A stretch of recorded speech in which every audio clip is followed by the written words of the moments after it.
In this segment, Stephanie Miller is joined by Malcolm Nance. Together, the two take a look at the international landscape with concerns over escalating tensions in the Middle East and North Korea's sudden entrance into the war in Ukraine. Here's Stephanie. By the way, you retweeted something I've been referring to. El Salvador is the new in Poland. Thank you. Yeah. Read a book, for God's sakes, right? Like, you know, the original concentration camps weren't in Germany. They were somewhere outside of the purview of German law. That's exactly what this is, right? Absolutely. If you guys can, go onto my Substack, become a subscriber on my Substack. I did a video with 11 films.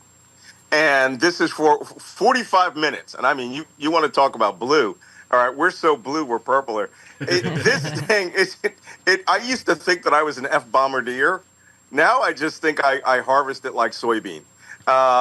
So we talk so much. And the one thing that cropped up was a statement that was made by Tara Stepmeyer about not failing to understand or lose the imagination of what these people are capable of.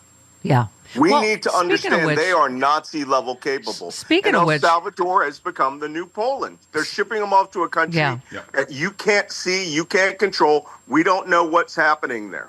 So speaking of which, Rachel Maddow, National Treasure, I think is leaving next week from her Every Night. I mean, not her Monday show, but the Every Night show. The 100 days, Yeah, and Malcolm, I gotta say, she is invaluable in that, you know, somebody had tweeted last night's whistleblower segment on Rachel Maddow. This is the, Russian data thing.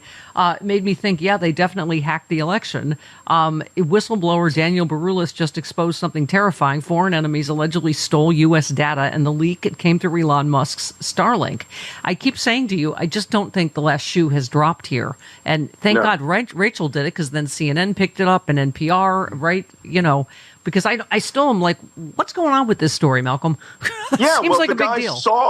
The guy saw that Elon Musk had his minions connect the National Labor Relations Board information computer to Starlink. Within 15 minutes of connecting it, Russian identified hackers had the proper usernames the proper passwords, which means that they had already cracked Starlink.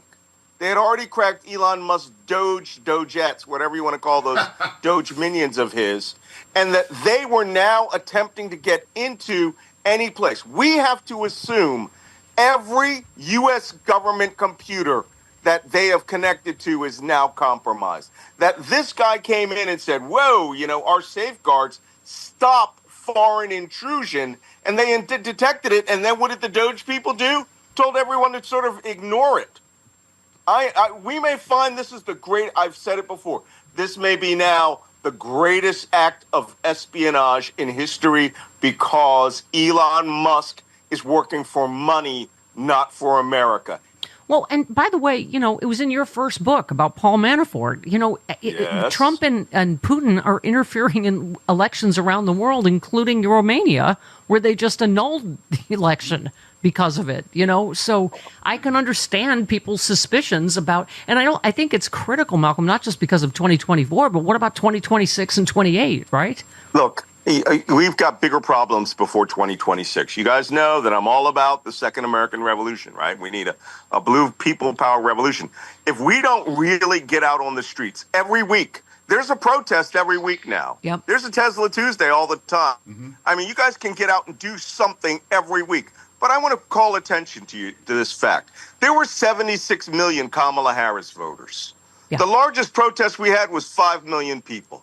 You need to encourage any individual who voted for Harris or against Trump or who didn't come out to come to these protests. We may not make it to 2026 until people power hits the street and literally we get. Why do we not have 35 million people protesting simultaneously in this country? That's just half of the Harris voters. I go back and forth. You retweeted our friend Stephen Beschloss, a journalist who we had on yesterday, Malcolm, and he said, just keep in mind the day will come when America is no longer held hostage by a sociopath, a convicted felon, an arsonist, and a vengeful narcissistic sadist who revels in the pain and suffering of others and builds his fortune on the ruins of public liberty. May it come soon. I go back and forth between optimism and people saying, like, I don't know how long it's going to take to repair our relationships with our allies. Whether we're ever going to be able to get trade deals again, whether anyone is ever going to trust us again, and how lasting this damage to America is going to be. Look, I'm all about hope. I'm all about the optimism that we'll be able to repair this someday. Yeah. But we are now in the first 100 days of a grip of an actual dictatorship. Yep. We are. Everybody just call it what it is. And now I think that's great. Steve, I've been on his podcast. He's a great writer. But we need to focus on, as we say in the Navy, right? Your eyes in the boat. The thing that is right in front of you. Start rowing right now. Because if we keep going, maybe 2029 we'll have something to you. Yeah. This man is intent on staying in power. And now he has J.D. Vance and Peter Thiel and Elon Musk. They're all going to guarantee they stay in power. So unless we turn this table over, we're in trouble. I just talked about someone speaking to the European Parliament saying we have to discuss another autocracy, the United States of America. She said, before I talk about Russia, I have to talk about another autocracy. I mean, this is what's happening to our reputation in the world. Trump is weeks from ending Russia sanctions, weeks from siding with Russia openly. Steve Witkoff has already made statements to the effect that he's not there negotiating a war ceasefire with Russia. He's there negotiating financial treaties with Russia. You are going to suddenly wake up and find the United States has allied itself with modern Hitler. Yeah. And that, not in the United States, the Trump administration.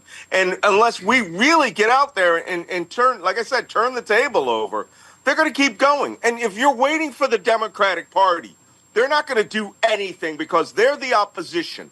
And until we give them spine, until we give them their back, most Democratic politicians right now they didn't back Chris Van Hollen for going to El Salvador. Right. So we are the only people. Look, several people did. Maxwell Frost, Robert Garcia. That's why we got to elevate and spotlight. I can predict those people will do it. Yeah. Where are the other 205? Yep. Nope. Right. Everybody. It's like you're right. It's what do you call it in the military? All hands on deck. In the Navy, all hands on deck. All hands on deck. Battle stations. We're sinking. Right.